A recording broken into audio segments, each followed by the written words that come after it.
So my relationship with Tamal Krsna Goswami is quite different from Govinda Maharaj and Bhakti Charu Swami Maharaj, because they were friends, but they did not work in his zone. They were not working with him. I was working in his zone. Actually, at one point, Tamal Krsna Maharaj had every leading devotee in the movement in his zone. He had recruited all the top book distributors, you know, the incarnation of book distribution. They were all in his party. They had all joined Tamal Krsna Maharaj. And I was thinking, what will I ever do? How could I ever be with them? There are so many leading devotees, you know. But then Krishna arranged somehow that these different devotees, they separated themselves from him. And he had come over to Hong Kong, and he was there pretty much on his own. He brought one or two people from Dallas with him. He brought Giri Hari Maharaj. At that time he was a brahmachari, and at that time he'd come to Hong Kong. So Prabhupada had just left the world, and our movement was in a lot of disorder. It was, you know, our movement, when a great Acharya leads the planet, you had to be there to know what all of us were going through. That Prabhupada had left us, and we were wondering, how will the movement go on? And things were not clear, how to organize, and what was the position of the different devotees, and how should initiation be done in Guru Puja, these things. There were so many disturbances in our movement for some time. And that this is expected. This is described in the scriptures. When the great Acharya leaves, then there's always disturbance on the planet. But Tamal Krsna Maharaj settled into his situation. He was always very revolutionary in doing things. I remember he came to Bombay, I think it was 1979, and he brought his first devotees from Hong Kong. At that time, he had one young brahmachari, and he had made some DVDs, videos at that time, recorded lectures of his preaching in Fiji. And he had also some disciples help him to supplement these videos, that they would put different pictures of Krishna Lila, and even at one point there was a drama in the middle of the, he would narrate the story of liquid beauty, and a couple of one devotee would play the lusty man, and his wife, this other woman would be the woman, beautiful woman, and he would be telling the story, and they would have it all enacted in the film. It was really beautiful, very well done. I'm always trying to get a copy. If anybody has these videos, please be merciful and give us them, and we really would like to reproduce them, because they're such wonderful preaching. So he had a series of these different lectures, maybe like 4 or 5 different lectures which he was giving. There was one also, the famous one, challenging Sai Baba, these devotees, can you produce gold? Maybe you've seen that one. That one's more common, but there were others. There was a whole series of them. So, this was before we had any CDs, before we had computers, and all of these things. He spent a lot of money, his own money, and he put a lot of effort into getting these things done for the preaching. Wonderful preaching. And this was 1978, 79. No mobile phones, no computers, no DVDs. But he was thinking ahead. He wanted to have them shown on television. was always using his brain. He had so much intelligence, so much very active brain. He's always thinking how to preach, how to expand the Krishna consciousness movement. So of course, Prabhupada had sent him to China. At that time, many devotees, they thought Prabhupada is punishing him. This is a punishment, because everybody thought Chinese people, they have no interest in God. They will never become devotees. So they were thinking this is Prabhupada's punishment on him. But when I heard about it, I never thought like that. I thought, oh, he's so lucky. I thought he's being given such a wonderful service to do for Srila Prabhupada. Of course, when he came to China, none of these leaders who had been with him in Radha Damodar or helping him distribute, none of them came to China with him. They had all gone off their own different preachings, so he had come to China alone. So it was about that time I got a chance to come, and he gave me an opportunity to take part, to assist, to be a tiny assistant in his China mission, which Prabhupada had given him.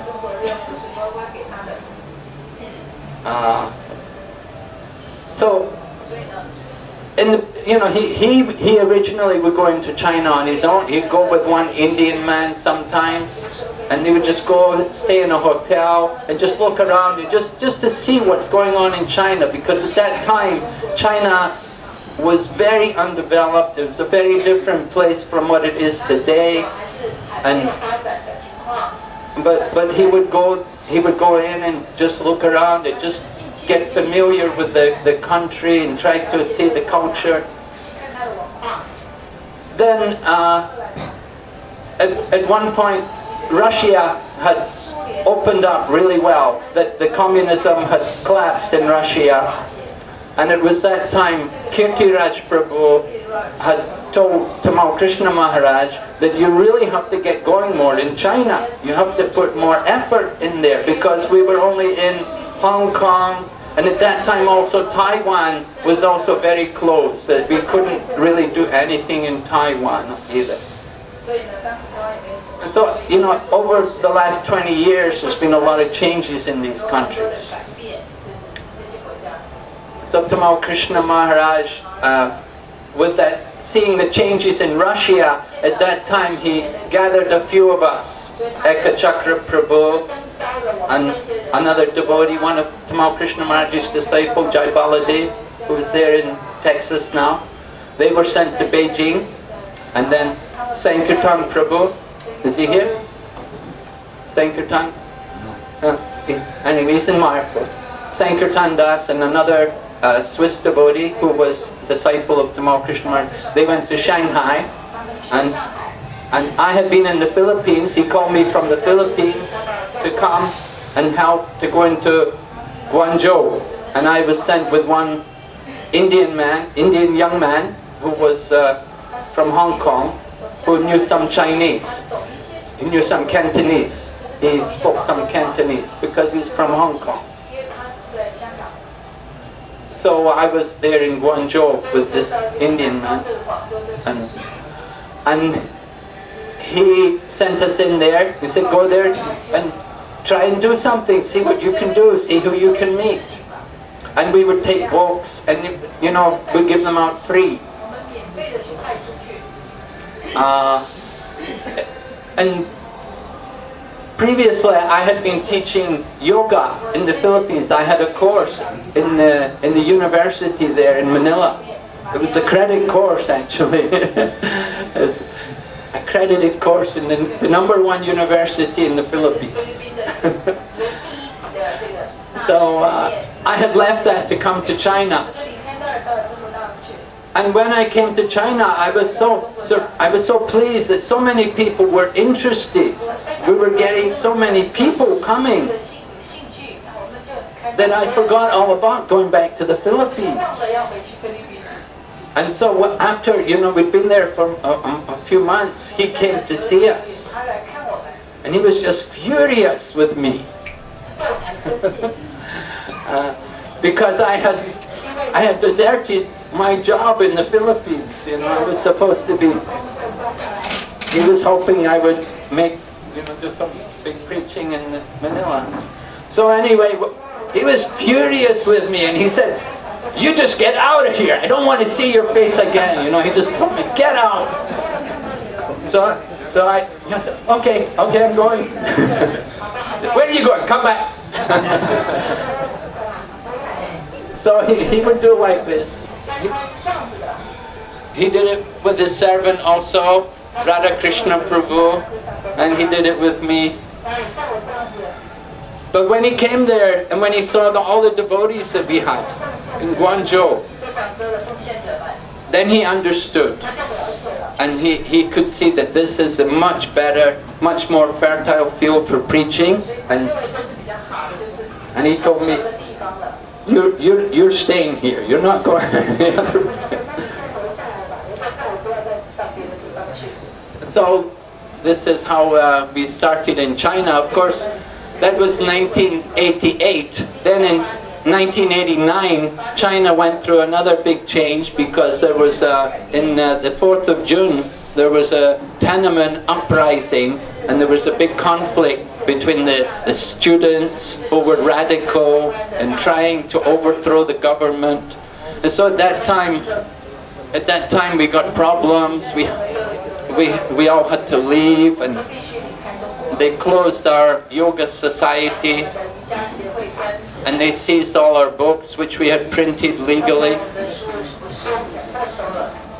So this slowed down our preaching in China for some time. We had to wait. We had to wait for some time in order before we could again gradually pick up the preaching. You know, I often think how much I'm not doing to serve Tamal Krsna Goswami, because you know, he wrote this wonderful book. This book was, we called it different names. It was called Li Guangshi, which was the name of the main character. It was also called the New Century Yoga. And then more recently it's called your heart, or open your mind, Dakai. Yeah, no. Anyway, changed the names a few times. It's the same book. And this book is a wonderful summary of the Bhagavad Gita. If anybody wants a bridge book for the Bhagavad Gita, you couldn't get a better book than that book, because it introduces all the basic concepts of Bhagavad Gita, particularly dealing with impersonalism, which is a big problem with Chinese people. But he told me personally that it wasn't just going to be one book. I remember, it wasn't just me. We were all taking lunch together. He would always invite us to take lunch with him, and we would sit. So I remember him telling us that the first book is on Bhagavad Gita, and it described Li Guangshi in America. A Chinese man had gone to America, and he found out about yoga. He went to the temple. Jai, Tamal Krsna Goswami Maharaja ki. Srila Jai Pataka Maharaja ki.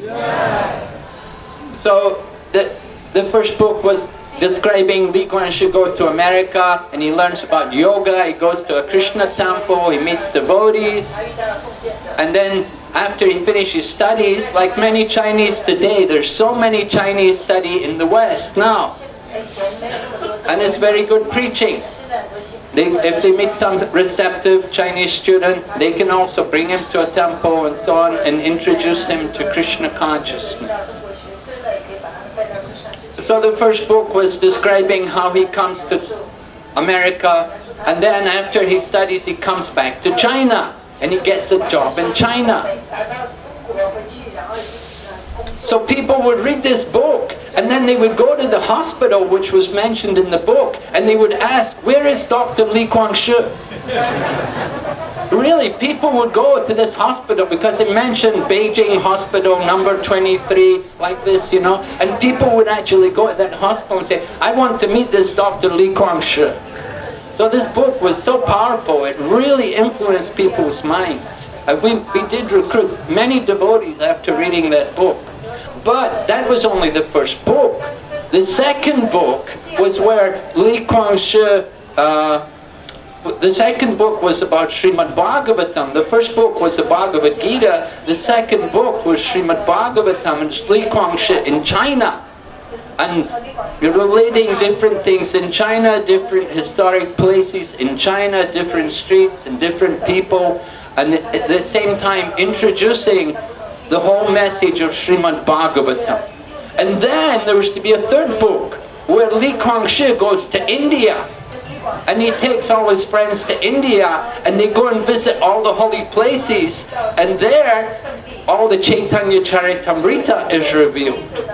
So in this way, Tamal Krsna Goswami had these amazing ideas, amazing plans of what he was going to write and how he was going to introduce Krishna consciousness to the Chinese people in the most wonderful ways. And he could write so wonderfully. Even you look at his Vyasa Puja offerings when he first became a devotee, they were so deep, they were so philosophical, so rich in meaning. He was always very profound. It was no trick that he graduated with the highest marks possible when he went to study at university. So I have to thank Garuda Prabhu. I don't know him, but he's my godbrother, and he is a PhD himself. He lives in America, and he took up the task of completing Tamal Krsna Goswami's PhD work and having it published. So that book is available now, and that book introduces Srila Prabhupada as a theologian. A theologist, right? A theologist. Introduces Srila Prabhupada as a theologist, and how Srila Prabhupada made such a unique contribution to the world in terms of the science of God. So Tamal Krsna Maharaj had that vision. He went to all the trouble to study at university right from the beginning. First year university, he had to go through 3-4 years to graduate, then go to England and do his postgraduate studies. He did all this for Srila Prabhupada, so that he could establish more Srila Prabhupada's position, which we're just getting together nowadays. Rabindra Swarup Prabhu has written a paper on Srila Prabhupada's position. Different seminars are there emphasizing Srila Prabhupada's position. So Tamal Krsna Maharaj did all this work 10 years, 11 years ago. He was just finishing his PhD when he left this world. I feel very sorry, however, that I don't see his books available hardly. Last year when I was here, one of his disciples approached me and requested me, please help me to get some of Tamal Krsna Goswami's books so that the devotees can read them. So we're trying, Ananga Mohan Prabhu is, and we're trying to work with the BBT, because there are wonderful books like Servant of the Servant and Jagannath Priyanathakam and Lee Kuan Yew. There are others also, Final Order, the beautiful drama about Srila Prabhupada leaving this world. And there are also many things, manuscripts which he was working on, which have not been published yet, which I would love to see, but nobody gives me. I don't know who to go to. Whoever I ask, nobody will give me them. Will they? But he has manuscripts on Brahma Samhita. He was planning to publish commentaries on Brahma Samhita, which we have not seen. The second volume of Lee Kuan Yew was already nearly completed, and his brother was given it to complete, but still nothing has come out. Nothing after 11 years. And also even very not easy to find his lectures, unless maybe on a website. Everything on a website. But it would be nice to see especially these videos and things more readily available. Because not everybody likes to go on the web and download things from the internet. That if you can make more of these things available, it will be a wonderful opportunity for people to receive very powerful Krishna consciousness. Anyone who hears his lectures would be amazed. The potency with which he would deliver the lectures, how he would speak. I remember Srila Prabhupada went to the home of, was it with Jayapataka Maharaj and Tamal Krsna Maharaj, you both spoke. Remember that house? One evening we went there with Srila Prabhupada, and Prabhupada had you and Tamal Krsna Maharaj speak. Whose house was it? It was, I think, Raghava Pandit's, was it?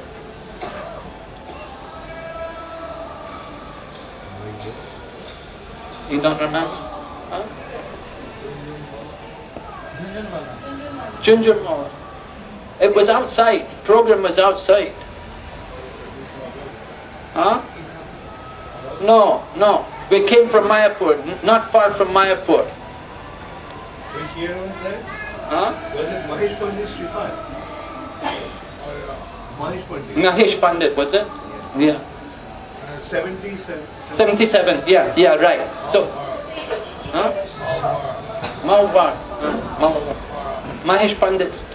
So Prabhupada had gone there, and Prabhupada's health was not very good. Prabhupada requested Jayapataka Maharaj, Tamal Krsna Maharaj to both speak. And they both gave wonderful lectures. If you had heard them, you would have been amazed. Tamal Krsna Goswami Maharaja ki.